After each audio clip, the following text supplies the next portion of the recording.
menjelaskan mengenai gangguan post-traumatic stress disorder atau gangguan post-traumatis.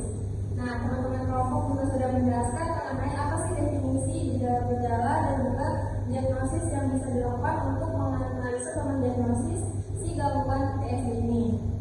Terus juga tadi teman kelompok akan menjelaskan mengenai wawancara mendalam kepada korban yang mengalami gangguan PTSD ini. Jadi sebelum saya lanjutkan ke pembahasan lebih dalam, ada nggak yang ingin ditanyakan? Bu, izin bertanya, ya. Apakah Ibu pernah menangani kasus yang mengalami PTSD ini sebelumnya, Bu? Oke, jadi sama seperti yang teman kelompok tadi katakan atau tadi presentasikan, kasus yang saya tangani itu sudah jauh berbeda dengan kelompok yang sebelumnya.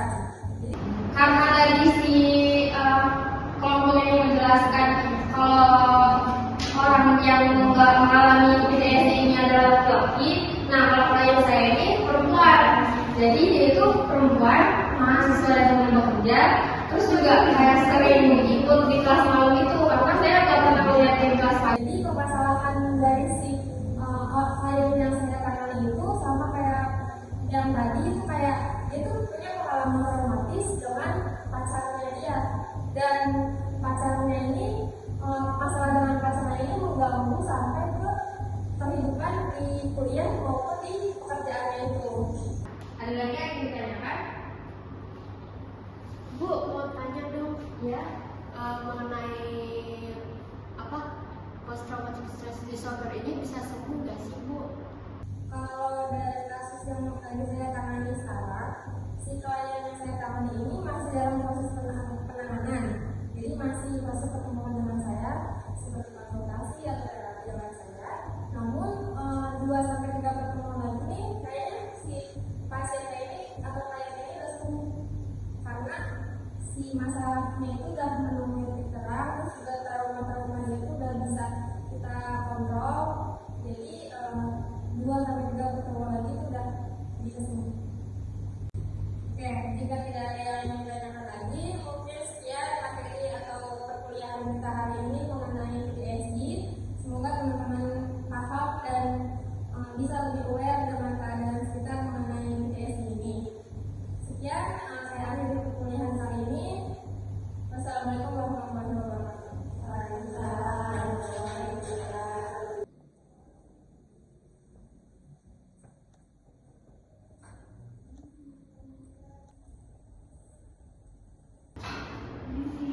Iya, masuk. Oke teman-teman, berdasarkan video tersebut ternyata ada beberapa kesalahan yang melanggar kode etik psikologi, yaitu terkait kebocoran kerahasiaan data yang dilakukan oleh seorang psikolog, yang dimana pada bab 5 pasal 24 mengenai mempertahankan kerahasiaan data, yaitu seorang psikolog dan atau ilmuwan psikologi wajib memegang teguh rahasia yang menyangkut klien atau pengguna layanan psikologi dalam hubungan dengan pelaksanaan kegiatannya.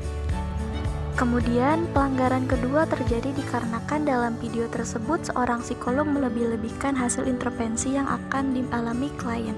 Hal ini melanggar kode etik psikologi terutama pada bab 6, iklan dan pernyataan publik, pasal 28 mengenai pertanggungjawaban, yang dimana seorang psikolog dan atau ilmuwan psikologi tidak membuat pernyataan palsu, menipu, atau curang mengenai salah satunya konsep dasar ilmiah atau hasil dan tingkat keberhasilan jasa layanan.